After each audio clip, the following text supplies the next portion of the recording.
Hello दोस्तों, मैं अनामिका सिंह स्वागत करती हूँ आप सबका आपके यूट्यूब चैनल नॉलेज कॉर्नर में। फ्रेंड्स, जूलॉजी की इस क्लास में जिसमें अभी हम लोग एनिमल किंगडम पढ़ रहे हैं।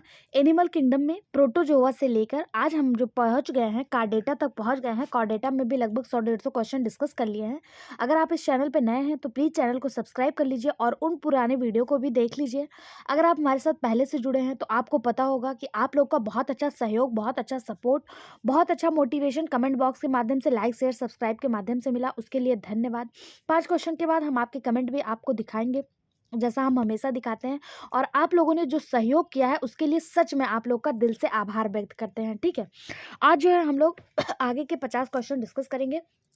ठीक है, और बॉटनी के क्लास में आपको कल सुबह 10 बजे से पहले बता देनी है कि आपको कौन सा टॉपिक बॉटनी में अब स्टार्ट करना है, और जूलॉजी में भी कॉर्डेटा के बाद आपको क्या एनिमल सेल स्टार्ट करना है या कौन सी टॉपिक स्टार्ट करनी है वो भी आपको कमेंट बॉक्स के माध्यम से बता देना है। ये हमारा कल का लास्ट क्वेश्चन था। क्वेश्चन था, दिए गए विकल्पों में से कौन सा सही सुमेलित है, यानी कि 3 गलत थे, तीन गलत थे, एक सही था। दिया हुआ था स्कोलियोडॉन न्यूजीलैंड में पाया जाता है, तो स्कोलियोडॉन न्यूजीलैंड में पाया जाता है, सॉरी स्फिनोडॉन, तो बिल्कुल सही जवाब यही था कि स्फिनोडॉन जो है ये न्यूजीलैंड में पाया जाता है। इसके अलावा स्फिनोडॉन के अलावा कीबी न्यूजीलैंड में पाया जाता है, ये ऑस्ट्रेलिया में नहीं पाया जाता है। ऑस्ट्रिच ऑस्ट्रेलिया में पाया जाता है। ठीक है, इसका सही जवाब जो था वो ऑप्शन ए हो गया था। अब आज का वीडियो हमारा यहाँ से स्टार्ट होता है। आई होप जैसे आज तक आप लोग का प्यार और सहयोग कमेंट बॉक्स, लाइक और सब्सक्राइब के माध्यम से मिलता रहा, आगे भी मिलता रहेगा। आपके कमेंट का हम इंतजार करते हैं। प्लीज़ कमेंट बॉक्स में एक कमेंट जरूर किया करिए। ठीक है, क्वेश्चन है, in amphibians scales are present in the skin of. उभयचरों में किसी त्वचा में स्केल्स पाए जाते हैं। किसकी त्वचा में स्केल्स पाए जाते हैं? टोड्स के, सायरेन, इक्तियोफिस या फिर प्रोटियस। किसके त्वचा में जो है स्केल्स पाए जाते हैं? जनरली स्केल्स जो है हम लोग फिश में देखते हैं, लेकिन पूछा जा रहा है उभयचर में किस में पाए जाएंगे, तो टोड में नहीं, सायरेन में नहीं। इक्तियोफिस जिसे अंधा केचुआ के नाम से जाना जाता है, ये एक उभयचर होता है और इसकी जो स्किन होती है ये उभरी हुई झुर्रीदार होती है और इसमें स्केल्स यानी सूल जो है वो पाए जाते हैं। ऑप्शन सी इसका सही जवाब हो जाएगा। अगला क्वेश्चन जो आपको होमवर्क में दिया गया था, आप लोग में से किसी ने भी इसका जवाब नहीं दिया। लंग फिश के बारे में है। ऑस्ट्रेलियन लंग फिश के नाम से किसे जानते हैं? तो नियोसेड्रेटोड्स को ऑस्ट्रेलियन लंग फिश के नाम से जाना जाता है। मैंने आपको बताया था कि लंग फिश 3 प्रकार के होते हैं। लंग फिश की 3 जातियां हैं। पहला था Australian lung fish, American lung fish और African lung fish. American lung fish का नाम मैंने आपको बताया था लेपिडोसाइरेन। अफ्रीकन लंग फिश जिसे प्रोटोपैटेरस कहते हैं, प्रोटोपैटेरस कहते हैं। इसके अलावा मैंने आपको ऑस्ट्रेलियन लंग फिश को होमवर्क में दिया था कि आप लोगों को कमेंट बॉक्स में बताना है कि ऑस्ट्रेलियन लंग फिश को किस नाम से जाना जाता है। आप लोगों में से किसी ने भी जवाब नहीं दिया। प्लीज़ ऐसा नहीं किया करिए। पूछे गए क्वेश्चन का जवाब कमेंट बॉक्स में देने का कोशिश ज़रूर किया करिए। आपके कमेंट मेरे लिए बहुत ज़्यादा महत्वपूर्ण है। ठीक है, तो इसका सही जवाब नियोसेरेटोड्स। ठीक है, ये इसका सही जवाब हो जाएगा। इन्हें लंग फिश क्यों कहा जाता है? क्योंकि जनरली जो मछलियाँ होती हैं वो गिल्स के द्वारा श्वसन करती हैं, लेकिन ये तीनों मछलियाँ जो हैं ये लेपिडोस्टेट नहीं है, लेपिडोसाइरेन ये अमेरिकन लंग फिश है, ये ऑस्ट्रेलियन लंग फिश है, और प्रोटोपैटेरस जो है ये अफ्रीकन लंग फिश है। ये तीनों क्या करते हैं? लंग यानी फेफड़े के द्वारा श्वसन करती हैं, इसलिए इन्हें लंग फिश के नाम से जाना जाता है। ऑप्शन डी इसका सही जवाब हो जाएगा। अगला क्वेश्चन है, एक स्तनधारी की त्वचा में वसामय ग्रंथियों का क्या कार्य है, यानी सेबेसियस ग्लैंड जो है वो क्या कार्य करती हैं? पहला दिया है अनावश्यक पदार्थ को त्वचा से बाहर निष्कासित करती हैं। दूसरा है make skin soft and oily, त्वचा को मुलायम और तैलीय बनाती हैं।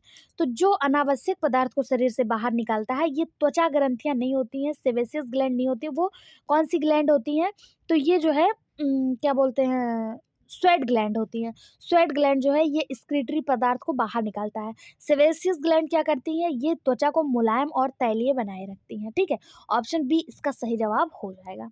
अगला क्वेश्चन, मछलियां अत्यधिक निचली सतहों पर भी तैरते समय जमीन अथवा अन्य जीवों से टकराती नहीं, क्यों? ऑप्शन दिया है, वे अंधेरे में देख सकती हैं, उनके थूथन यानी जो उनका नाक होता है उस पर इलेक्ट्रोकेमिकल संवेदी अंग होते हैं। इनके संवेदी अंग पार्श्व रेखाओं पर होते हैं, या इनके पास कॉलिका में ध्वनि तरंगों के साथ विशेष अंग होता है।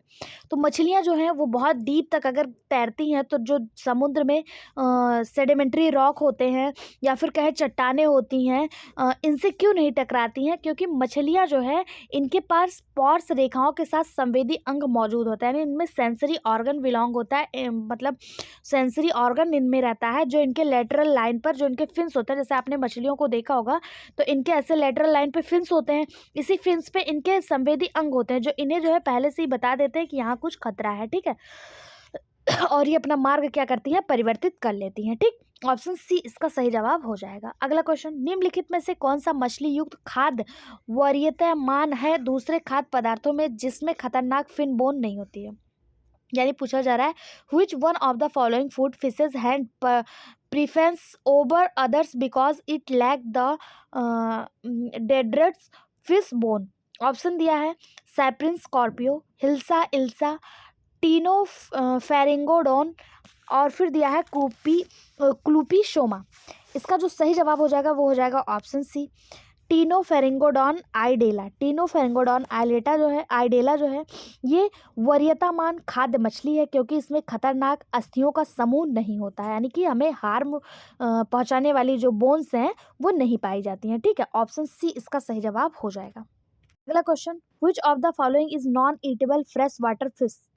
Non eatable fresh water fish यानी ताजे पानी की मछली तो है लेकिन उसे खाया नहीं जा सकता, वो कौन सी मछली है? ऑप्शन है सिरेंस मृगला, वाल्गो अट्टू, लेबियो रोहिता, टेट्राडॉन कटकुटिया। सही जवाब हो जाएगा इसका ऑप्शन डी टेट्राडॉन कटकुटिया। टेट्राडॉन कटकुटिया ये ताजे पानी में तो पाया जाता है लेकिन ये खाने योग्य नहीं होता है। क्यों खाने योग्य नहीं होता है? क्योंकि इनके शरीर से एक पदार्थ निकलता है जिसे टेट्राडॉक्सिन कहते हैं, टेट्राडोटॉक्सिन कहते हैं। ये टॉक्सिन होता है, विषाक्त होता है, इसी वजह से ये खाया नहीं जाता है, ठीक है। इसे पफर फिश या फिर ग्लोब फिश के नाम से भी जाना जाता है। अगर पूछा जाए टेट्राडॉन कटकुटिया का और क्या नाम है तो इसी को ग्लोब फिश या इसी को puffer fish PUFFERFISH puffer fish के नाम से भी जाना जाता है, ठीक है। ऑप्शन डी इसका सही जवाब हो जाएगा। अगला, द्विशाखी गर्भाशय पाया जाता है, बाई कॉर्न्यूटेड यूट्रस इज फाउंड इन। द्विशाखी गर्भाशय किसमें पाया जाता है? भेड़ में, सूअर में, मनुष्य में या चूहे में? सही जवाब हो जाएगा इसका ऑप्शन है सीप में, भेड़ में द्विशाखी गर्भाशय पाया जाता है। ये जो है प्रायः हृदय के आकार का होता है, ये दो सींग जैसी संरचना होती है जो एक झिल्ली से जुड़े होते हैं, ठीक है। ऑप्शन ए इसका सही जवाब हो जाएगा। अगला, आकुंचनशील नखर पाए जाते हैं, रेक्टेटाइल क्लॉ और found in. Option cat and lion, leopard, hyena या फिर ऑल ऑफ एबव। इसका सही जवाब हो जाएगा कैट एंड लॉयन। बिल्ली और शेर दोनों एक ही परिवार के जीव हैं, आप सभी को पता होगा। दोनों में ही रेक्टेटाइल क्लॉ यानी कि आकुंचनशील नखर जो है ये पाए जाते हैं। अब ये आकुंचनशील नखर क्या होते हैं?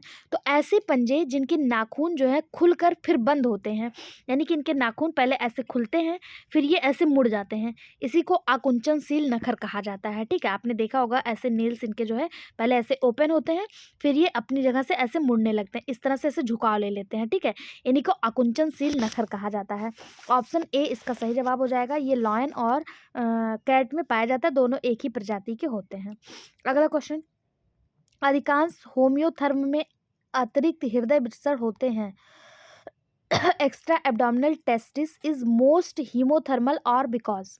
अधिकांश होम्योथर्म में विसरण जो है वो कैसे होते हैं? ऑप्शन दिया है पहला abdomen in packed with other gonads, proper spermatogenesis required temperature below the body temperature. बिल्कुल सही, दूसरा ही बिल्कुल सही जवाब हो जाएगा। उचित शुक्राणु जनन के लिए शरीर में कम तापमान की आवश्यकता होती है, इसलिए होम्योथेरेपी में अतिरिक्त उदर विसरण जो है वो पाए जाते हैं। ऑप्शन बी इसका सही जवाब हो जाएगा। अगला क्वेश्चन, फेरोमेन ऑफ पेनिजी किसके बीच रक्त मिश्रण की इजाज़त देता है? यानी फेरोमेन ऑफ पेनिजी जो है ये allow mixing two blood between किसके बीच जो है ब्लड को मिक्सिंग करने का इजाज़त देता है, अलाउ करता है? Option the two aorta, the two portal system, an aorta and a vein, the two ventricles. तो इसका सही जवाब हो जाएगा दो महाधमनियों के बीच फोरामेन ऑफ पेनेजी जो है ये ब्लड को अलाउ करने का आदेश देता है। दो महाधमनियां यानी कि दो अरोटा के बीच, यानी दो अरोटा के बीच, ठीक है। इसको डायग्राम के माध्यम से आप समझ लीजिए। यहाँ पे ये हार्ट का एक स्ट्रक्चर आपके सामने दिखाया गया है और यहाँ पे दो अरोटा आपको दिख रहे होंगे। यहाँ पे आपको फोरामेन ऑफ पेन्जी दिख रहा है, फोरामेन ऑफ पेन्जी दिख रहा है, ठीक है। ये देखिए आपका राइट अरोटा है, ये देखिए आपका लेफ्ट अरोटा है। ये देखिए यहाँ से लेफ्ट अरोटा आ रहा है, यहाँ से राइट अरोटा आ रहा है और इन दोनों के बीच में ही आपको फोरामेन ऑफ पेन्जी दिख रहा है। फोरामेन ऑफ पेन्जी ये इन्हीं दोनों के बीच रक्त के मिश्रण को इजाजत देता है, ठीक है। इन्हीं दोनों के बीच रक्त के मिश्रण को क्या देता है, इजाजत देता है, ठीक। इसका सही जवाब हो जाएगा ऑप्शन ए। अगला क्वेश्चन, निम्नलिखित में से कौन सा जीव एकमात्र जीवित समुद्री छिपकली है? एकमात्र जीवित समुद्री छिपकली कौन सा है? पहला है एम्ब्लीरिंकस, होलोडर्मा, ऑफिसॉरस या फिर एरिक्स। सही जवाब हो जाएगा ऑप्शन ए एम्ब्लीरिंकस। इसी को इग्वाना के नाम से जाना जाता है। ये एकमात्र समुद्री छिपकली है। इसे जो है किस नाम से जानते हैं? तो इसी को जो है इग्वाना के नाम से जानते हैं। ये एक प्रकार की विषैली छिपकली है। इसे एक और नाम जाना जाता है, इसे गिला मानस्टर के नाम से भी जाना जाता है, गिला मानस्टर के नाम से भी जाना जाता है। इसी को एम्ब्लीरिंकस को इग्वाना या फिर गिला मानस्टर के नाम से जाना जाता है। ये जो है एकमात्र समुद्री छिपकली है और ये विषैली भी होती है, ठीक। ऑप्शन ए इसका सही जवाब हो जाएगा। अगला क्वेश्चन है, vertebrate nails are derivatives of. कशेरुकी नाखून किसका उत्पाद है? कशेरुकी नाखून किसका उत्पाद होते हैं?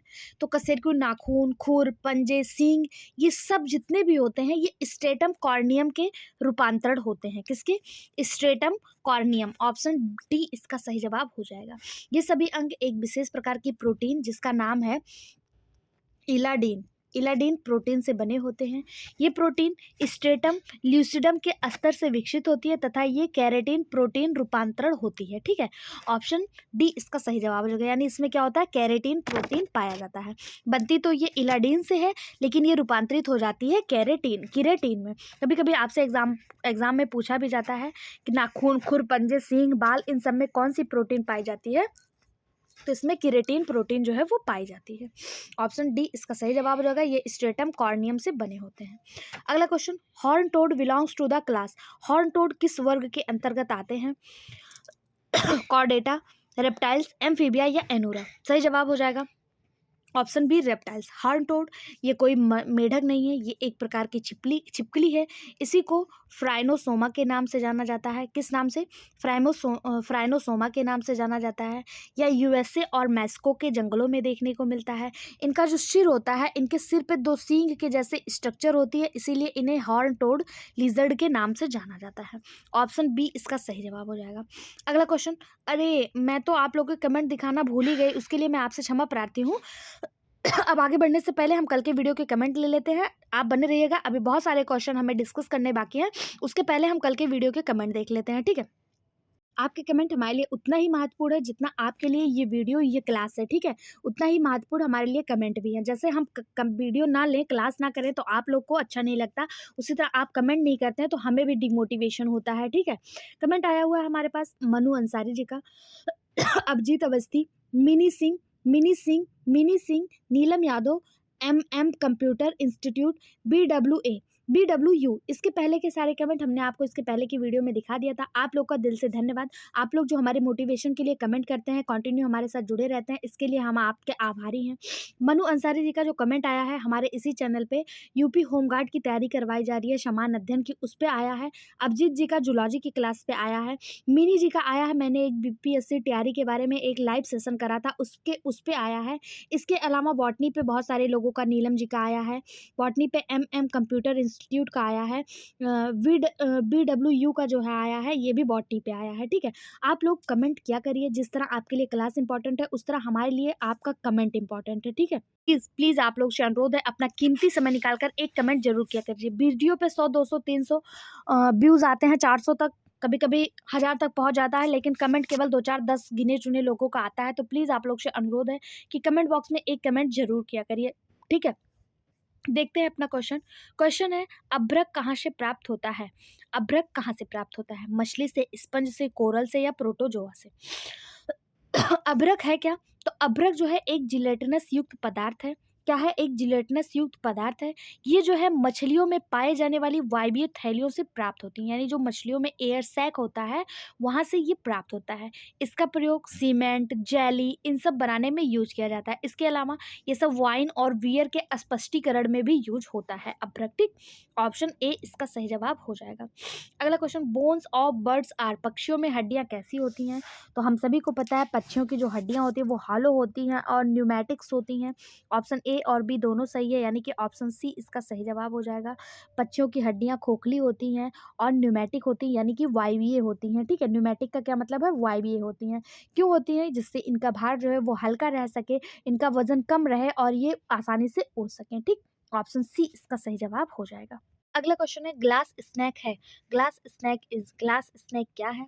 एक पॉइजनस स्नैक है, नॉन पॉइजनस स्नैक है, पॉइजनस लिजर्ड है या फिर नॉन पॉइजनस लिजर्ड है। तो देखिए अभी हम लोगों ने एक नाम देखा था जो आपको सुन के ही लग रहा था कि ये कोई मेढक है। हमने नाम देखा था हॉर्न टोड। Horn toad. हमेशा एग्जामिनर ना पागल नहीं है कि वो ऐसे ऐसे क्वेश्चन उठाएगा जो आपको पता है, जो आप नाम से ही स्पष्ट कर ले जाएं। हॉर्न टोड एग्जामिनर को पता है कि जो बच्चा पढ़ा नहीं है अच्छे से उसको लगेगा कि हॉर्न टोड कोई मेढक है, क्योंकि टोड को जो है मेढक के रूप में जाना जाता है। तो हम लोगों ने देखा ये हॉर्न टोड जो थी इसे फ्राइसोमा कहा जाता है और ये एक प्रकार की छिपकली थी। उसी तरह ये जो आप यहाँ पे देख रहे हैं ग्लास स्नैक, ये कोई सांप की प्रजाति नहीं है, ये एक नॉन पॉइजनस लिजर्ड है। क्या है? नॉन पॉइजनस लिजर्ड है। ठीक है, ये सांप के जैसा दिखता है, सर्प के जैसा दिखता है, लेकिन ये वास्तव में होता छिपकली है। इसके सिर का आकार, गतिशील आंखें की पलक, बाह्यकर्ण के कारण इसे लिजर्ड के रूप में जाना जाता है। ठीक है, ऑप्शन डी इसका सही जवाब हो जाएगा। अगला क्वेश्चन, निम्नलिखित में से कौन सा जीव ड्यूटेरोस्टोम है? तो प्रोटोस्टोम और ड्यूटेरोस्टोम हमने बहुत अच्छे से बताया। जिसमें दोहरा मुख होता है वो ड्यूटेरोस्टोम होता है। इसमें कॉर्डेटा, हेमिकॉर्डेटा, इकानोकॉर्डेटा आते हैं। तो इसमें जो एस्टियारिस है, एस्टीरियास है, ये जो है ये स्टारफिश है। स्टारफिश इकानोडर्मेटा में आते हैं। सॉरी, स्टारफिश जो है ये किस में आते हैं? फाइलम इकानोडर्मेटा में आते हैं। वही बात करें होलोथ्यूरिया और एंटीडॉन, ये भी इकानोडर्मेटा के ही सदस्य हैं। तो इसका सही जवाब हो जाएगा all of above. Chordata, Hemichordata और इकानोडर्मेटा के जितने भी मेंबर होते हैं वो ड्यूटेरोस्टोम होते हैं, यानी कि दोहरा मुख इसमें पाया जाता है। ऑप्शन डी इसका सही जवाब हो जाएगा ऑल ऑफ एबव। अगला क्वेश्चन, निम्नलिखित किस वर्ग में सांप आते हैं? यानी कि जो स्नैक होते हैं वो किस वर्ग से, किस ग्रुप से बिलोंग करते हैं? Option amphibia. तो स्नैक तो एम्फीबिया से होंगे नहीं, एम्फीबिया से मेढक बिलोंग करता है। उसके बाद सरीसृप यानी रेप्टाइल। तो हाँ, जितने भी स्नैक होते हैं ये रेप्टाइल के अंतर्गत रखे जाते हैं। अगला एनिलिडा। एनिलिडा में आपका केचुआ वगैरह आता है। तो इसका सही जवाब ऑप्शन बी हो जाएगा। ठीक है, सरीसृप वर्ग में ये रखे जाते हैं। सरीसृप वर्ग में किसको किसको रखा जाता है अगर आपसे पूछ लिया जाए तो जितने भी रेंग के चलने वाले जीव होते हैं, यानी कि जिनके जो लोग क्रीपिंग करते हैं, रेंग कर चलते हैं, उनको रेप्टाइल्स में रखा जाता है। रेंगने वाले जीवों को रेप्टाइल्स में रखा जाएगा। इसमें अनेक प्रकार के लिजर्ड हो गए, घड़ियाल हो गए, स्नैक हो गए, कछुआ हो गया, अजगर हो गया, स्फेनोडॉन हो गया, जितने भी रेंग के चलने वाले जीव होते हैं इनको रखा जाता है। ठीक है, जंतुओं का शरीर स्थलीय जीवन के लिए पूर्ण रूपेण अनुकूलित होता है। कुछ जंतु जैसे मगर हो गया, घड़ियाल, एलिगेटर, कछुआ, ये पानी में भी रहते हैं और पृथ्वी पर भी रहते हैं। ठीक है, तो ये उभयचर के अंतर्गत भी आते हैं और क्या कहते हैं, ये सरीसृप के अंतर्गत भी आते हैं। ठीक, इसका सही जवाब हो जाएगा ऑप्शन बी, यानी कि रेप्टाइल्स। ठीक है, अगला क्वेश्चन देखते हैं। ये उभयचर में नहीं आएंगे, ये शायद रेप्टाइल्स में ही आएंगे। ये रेप्टाइल्स में आएंगे, ये मतलब जल और स्थल दोनों पे रह सकते हैं, लेकिन ये आते रेप्टाइल्स में ही हैं शायद। मैं थोड़ा सा कंफ्यूज हूँ, अगर आपको किसी को कंफर्म पता है तो कमेंट बॉक्स में ज़रूर बताइएगा। ठीक है, कि कछुआ, एलिगेटर्स और घड़ियाल, मगरमच्छ ये किस में आते हैं? रेप्टाइल्स में तो आते हैं, लेकिन ये बताइए क्या ये एम्फीबियंस में भी आते हैं? शायद तो नहीं आते हैं, एक बार आप कंफर्म कर दीजिएगा। ठीक है, अगला क्वेश्चन है,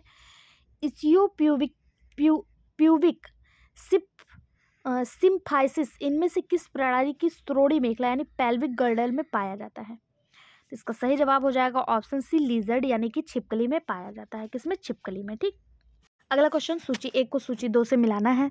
पहला एक्सोलॉटल लार्वा। एक्सोलॉटल लार्वा किससे संबंधित है? तो ये एक्सोलॉटल लार्वा जो है ये एम्बी स्टोमा से है। किससे? एम्बी स्टोमा से। दूसरा है लिम्बलेस लिजर्ड, लिम्बलेस लिजर्ड, इसे ग्लास स्नैक के नाम से जाना जाता है, लिम्बलेस लिजर्ड को, ठीक है। इसके अलावा तीसरा है, एक मिनट रुक जाइए, लिम्बलेस लिजर्ड दूसरे नंबर पे था, axolotl larva, ambystoma, limbless lizard, glass snake, poisonous lizard के नाम से गिला मॉन्स्टर को जाना जाता है। पॉइजनस, इसी को इगुआना कहा जाता है। यह समुद्र में पाया जाने वाला एकमात्र लिजर्ड है। इसके अलावा लार्जेस्ट एग ऑफ मैमल्स हम सभी को पता है ऑस्ट्रिच का होता है, और स्ट्यूथियो जो होता है ये ऑर्निवोरिंकस के अंतर्गत आता है, ठीक है। एक मिनट रुक जाइए, सबसे बड़ा स्तनी के अंडे ऑर्निवोरिंकस दिया है, और स्टूथियो जो है इसके अंतर्गत आता है, ठीक है, ऑस्ट्रिच के अंतर्गत आता है। यहाँ पे एक बार आप देख लीजिए, एक्सोलॉटल लार्वा एम्बीस्टोमा में दिया है, limbless lizard, glass snake, bisella lizard, gila monster. सबसे बड़े स्तनी के अंडे, अगर आपसे पूछा जाए सबसे बड़े स्तनी के अंडे कौन से हैं, तो ऑर्निवोरिंकस दिया है, और स्टूथियो में शुतुरमुर्ग दिया है, ठीक है। स्टूथियो में शुतुरमुर्ग तो आता है, लेकिन मुझे लगता है कि सबसे बड़े जो अंडे होते हैं वो भी शुतुरमुर्ग के ही हैं, ऑस्ट्रिच के हैं। एक बार आप कंफर्म कर दीजिएगा कि क्या ये जो दिया है ये सही दिया है, एक बार आप अपनी तरफ से कंफर्म कर दीजिएगा, ठीक है। अगला क्वेश्चन है निम्नलिखित में से कौन सा जीवित जीवाश्म है, यानी कि लिविंग फॉसिल। लिविंग फॉसिल क्या होते हैं? वे जीव जो लगभग विलुप्त हो गए हैं, कभी कहीं देखने को मिल जाते हैं थोड़े मात्रा में, उन्हें लिविंग फॉसिल कहा जाता है। और जिनमें वर्षों से कोई रूपांतरण ना हुआ हो, सालों दर साल वो एक ही लाइफ साइकिल जी रहे हो, एक ही तरह के उसमें स्ट्रक्चर रहे हो, कोई रूपांतरण ना हो, और उसका जो मतलब उसकी जो प्रजातियां हैं वो लगभग भी ख़त्म हो गई हो, कहीं कहीं देखने को मिलता हो। ऑप्शन दिया डोडो, तो डोडो तो ये तो बिल्कुल पूरी तरह से विलुप्त ही हो गया है, एग्जिस्ट हो गया है। उसके अलावा किंग क्रैब की बात करें तो किंग क्रैब जो है ये विलुप्त नहीं है, ये बहुत सारे किंग क्रैब मौजूद हैं, इसे लिविंग फॉसिल के अंतर्गत नहीं रखा जाएगा। लिविंग फॉसिल के अंतर्गत किंग क्रैब को रख सकते हैं, हाँ, किंग क्रैब लिविंग फॉसिल में आता है। इसके अलावा टुआटार भी लिविंग फॉसिल में आता है, तो ऑप्शन डी इसका सही जवाब हो जाएगा। किंग क्रैब को ही सामान्यतः लीमुलस के नाम से भी जाना जाता है, या है क्या, तो ये एक इनवर्टिब्रेट्स का जीव है। इसके अलावा टुआटारा ये एक सरीसृप है जिसे स्फिनोडॉन कहते हैं।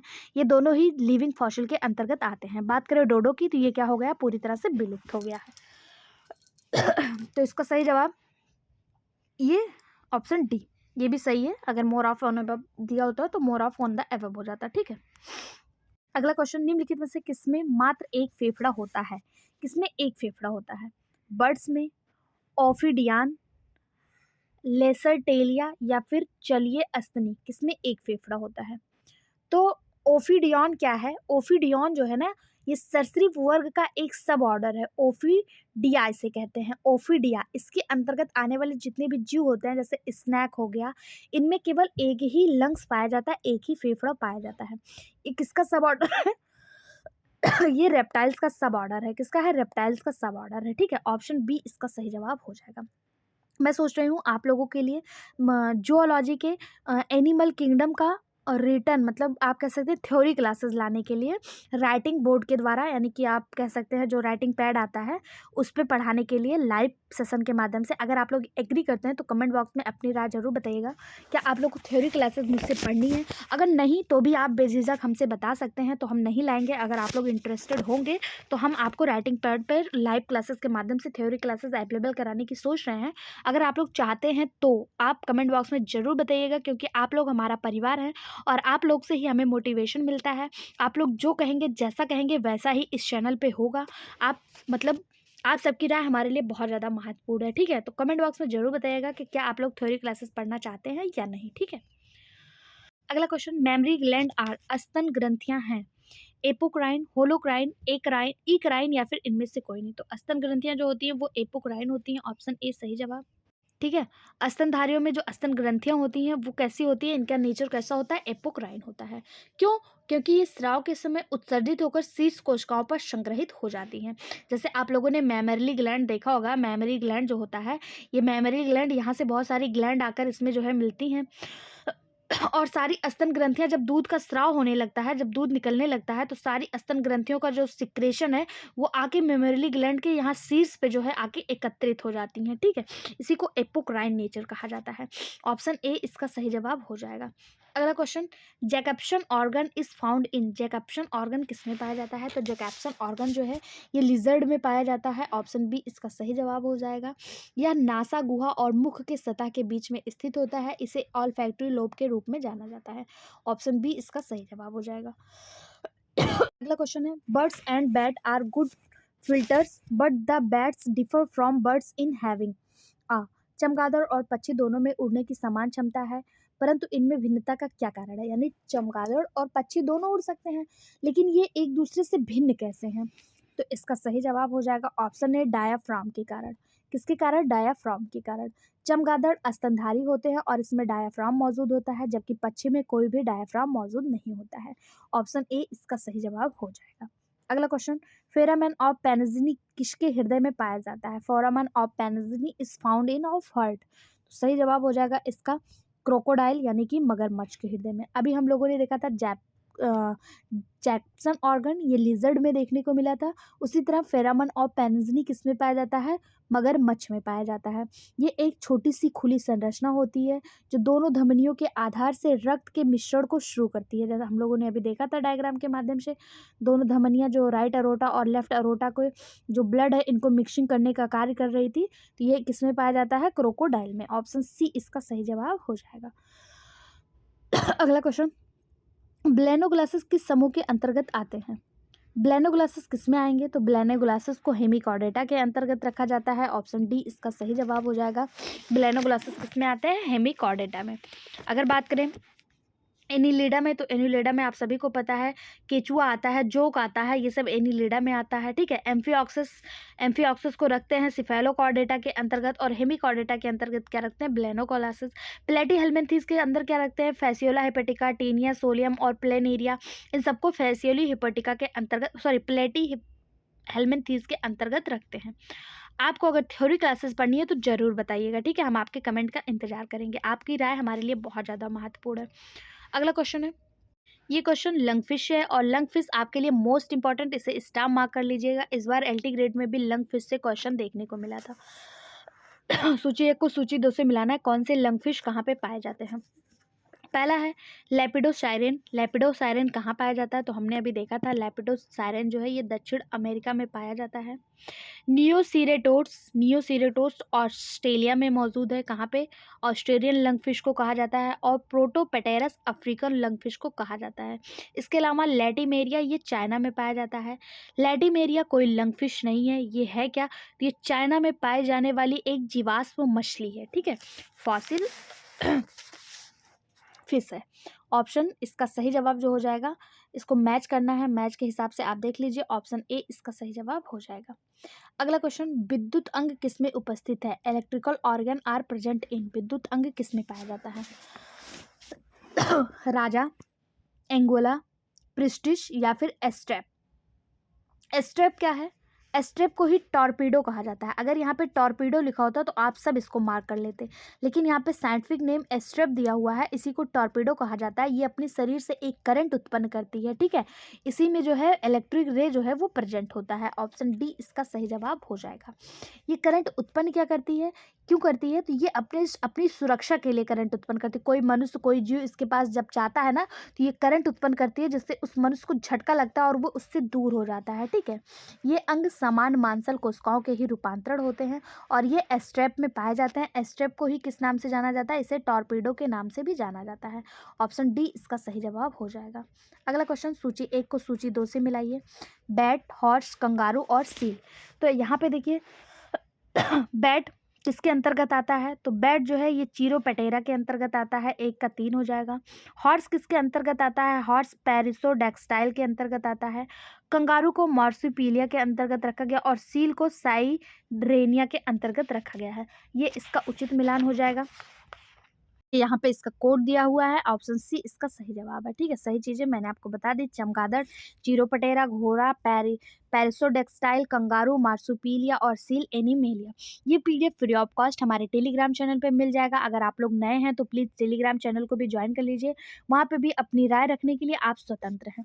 अगला क्वेश्चन, स्ट्रेटम कॉर्नियम नामक त्वचा का अस्तर अनुपस्थित होता है। Stratum corneum layer is lacking in the skin of, किसमें अनुपस्थित होता है? एम्फीबिया, फिश, रेप्टाइल या फिर मैमेलिया।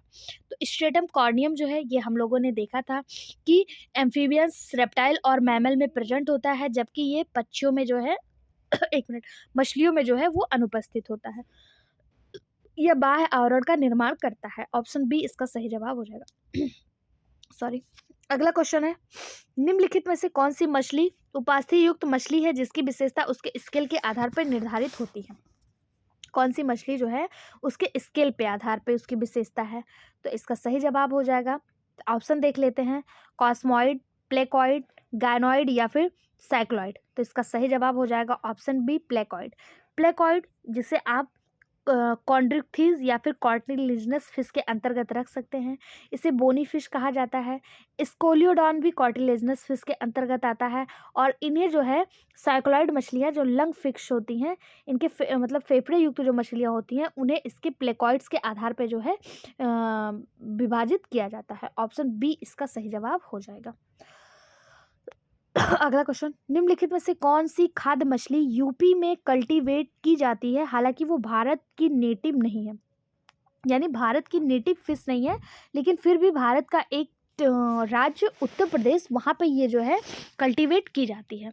ऑप्शन है हाइपोफथेलमिक्सिया मोलिट्रिक्स, क्लेरियास बेट्रेकस, लेवियो रोहिता, चन्ना पैंक्टेटस।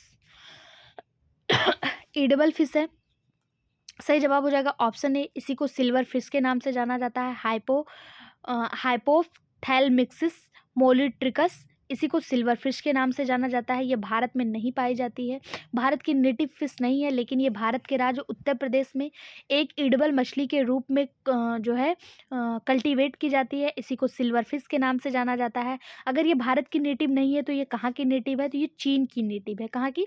चीन की नेटिव है, लेकिन ये उत्तर प्रदेश के ताजे पानी में बहुतायत से पाई जाती है। ठीक है, ऑप्शन ए इसका सही जवाब हो जाएगा। अगला क्वेश्चन, निम्नलिखित में से किस स्तनधारी में पिन्ना निप्पल्स गर्भाशय नहीं होता, लेकिन उनके पास उदर वृषण मौजूद होता है? यानी पिन्ना निप्पल्स और यूट्रस जो है वो एब्सेंट होता है, लेकिन उनके पास एब्डोमिनल टेस्टिस जो है वो प्रेजेंट होता है। ऑप्शन, स्केली चींटीखोर यानी scaly ant eater, spiny ant eater, two eyed ant eater या फिर बैंडेड एंट ईटर। सही जवाब हो जाएगा इसका option B, spiny ant eater. Spiny ant eater में जो है ये एक स्तनधारी है, इसके पास पिन्ना निप्पल और गर्भाशय नहीं होता, लेकिन इसके पास जो है एब्डोमिनल टेस्टिस प्रेजेंट होता है। ये ओबी पैरस है। कैसा है? ओबी पैरस है, यानी कि ये अंडयुज प्राणी है। ठीक है, ऑप्शन बी इसका सही जवाब हो जाएगा। अगला क्वेश्चन, निम्नलिखित में से कौन सा एक आर्थिक रूप से महत्वपूर्ण विदेशी खाद्य मछली है जिसकी भारत में खेती की जाती है?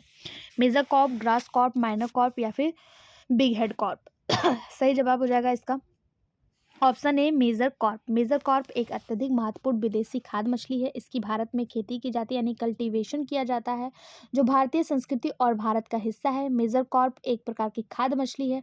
इसमें बहुत सारी मछलियाँ आती हैं, जैसे आप लोगों ने नाम सुना होगा कतला, इसके अलावा आपने लेवियो रोहिता जिसे रोहू कहते हैं, इसके अलावा मृगला, ये सारी मछलियाँ जो हैं ये खाद्य मछलियाँ होती हैं और ये मेजर क्रॉप के अंतर्गत आती हैं। ऑप्शन ए इसका सही जवाब हो जाएगा। अगला क्वेश्चन, निम्नलिखित में से कौन सा सही सुमेलित नहीं है? पहला है आर्कियोपेट्रिक्स, ये बर्ड फॉसिल है, बिल्कुल सही जवाब है। आर्कियोपेट्रिक्स को बर्ड और रेप्टाइल के बीच की कनेक्टिव लिंक भी कहा जाता है।